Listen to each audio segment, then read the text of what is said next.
Hello, hello, hello. Happy Friday. It's Friday. How are y'all doing? How's your week? How was your week? How's your week going? Because we still have one more day, right? We have tomorrow. I always start my weeks on Sundays, so I don't know. So I just would love to hear from you. How has your week been? How's your week been? Let me hear from you. Well, we won't be on here long. So if you want to comment, if you want to holler at your girl, go ahead and put in the comments. My 30 days of going live, they're quick and to the point. We just get in and get out and keep it moving. But it's Friday night, y'all. Friday night lights. Friday night live. Hey. Okay. I'm feeling good. I am. I'm feeling really, really good. My week was absolutely amazing. I got a lot done, both on my business and in my day job. I feel like I'm getting in the groove of things regarding my day job, which always feels great, right? Hey, Faithful Friday. Hey, sis. So I'm just going to get into it. My name is LaShawn Gunnels. I am your Reconnection Life Coach. I help women who are struggling with the loss of a loved one grow through their grief and step into their happiness with passion and on purpose. So I just want to let you know, if you want to connect with me, you see it scrolling at the bottom, www.legacyoflovecoaching.com. Click on the discovery box, free discovery session box. I don't know, discovery call. I don't know what it says, but click on that box. You'll get on my calendar and we will get on the phone and have a conversation. Okay.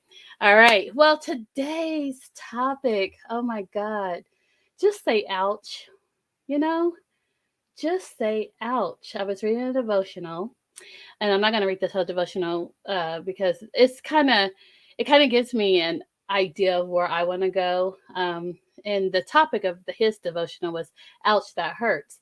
And mine is more of just say ouch, because when you are struggling emotionally and you try to ignore it, you try to act like it doesn't exist, you try to put on that mask and just, fake the funk, so to speak, that's not healthy.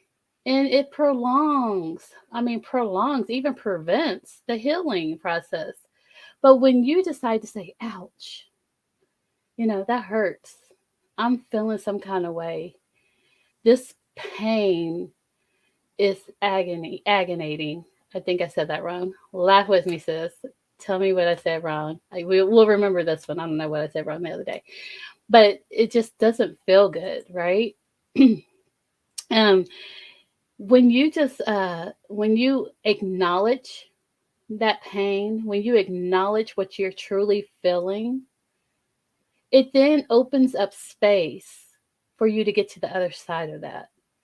I am a living testimony in that realm of pain, in that particular event. You know what I mean? Because I was a stuffer, y'all.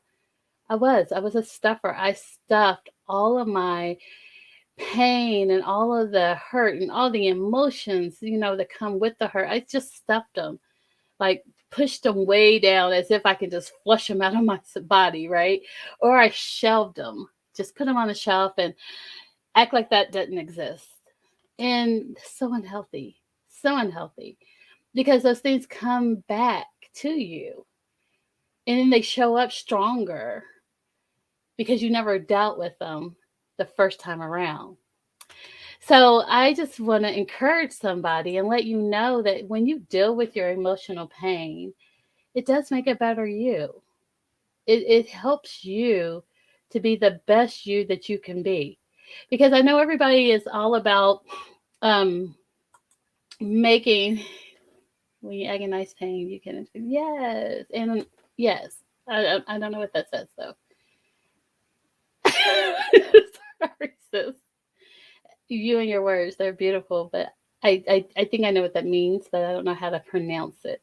The AGNOLAGE word. But anywho, when you when you take it on and you really acknowledge it, and you say what it is, give it a name, yet you end up healing, getting to that place of healing a lot quicker. It really does. I agree. I totally agree, sis.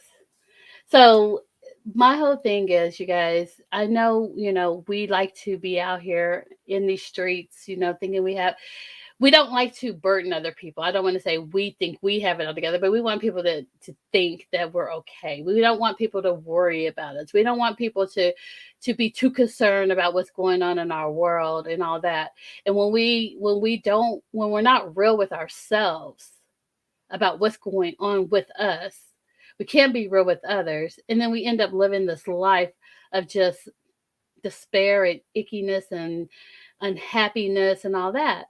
But I'm here to tell you, when you deal with what's going on, when you actually look that emotion in the face and you deal with it, it does make you a better person. It does make you a more a person that is easily able to get to that place of happiness and joy. So I just want to encourage somebody today, because I know how it is. I mean, I am that girl. I was that girl that was like, I don't want anyone to really worry about me. I don't want anyone. I don't want to bother anyone with my emotions, with what I'm feeling right now.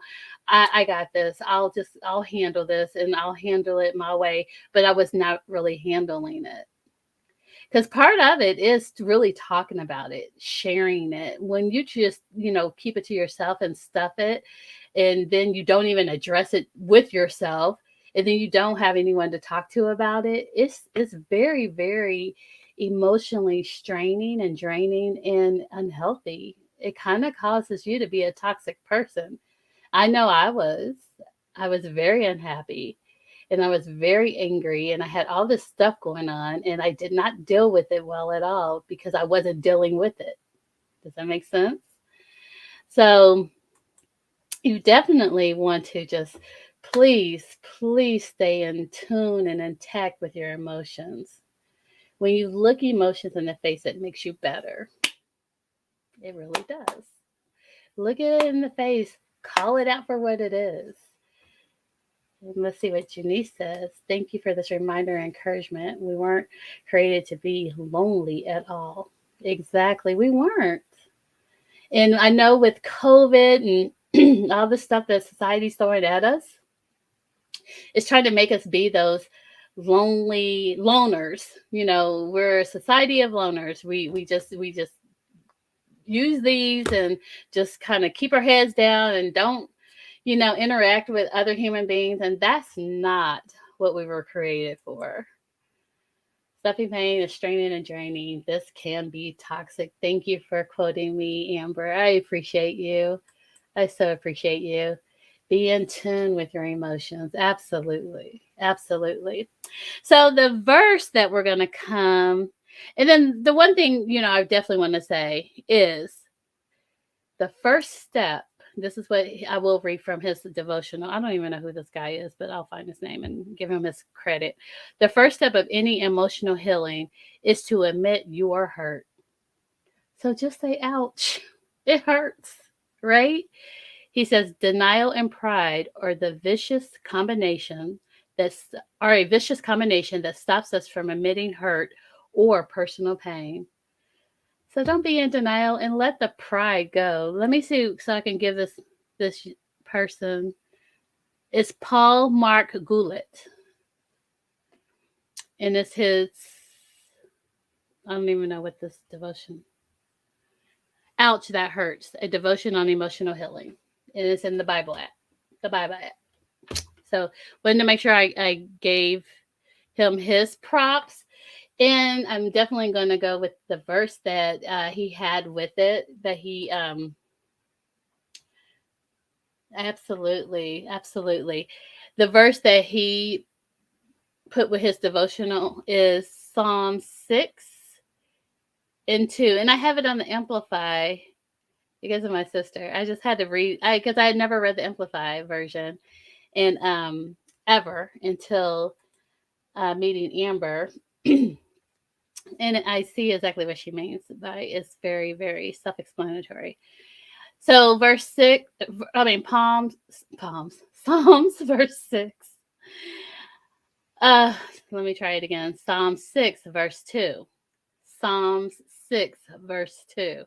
Have mercy on me and be gracious to me, O Lord, for I am weak, which means faint and frail. Heal me, O Lord, for my bones are dismayed and anguished. So look at that. Look at that. It's in the word of God. God knows He gave us emotions. That's why I don't believe that we have any negative emotions. We may have emotions that don't serve us and that don't feel great, but God is our healer. He said by His stripes we are healed. That did not mean just physical. He said this prayer, this Psalms is asking for God's healing in the emotions.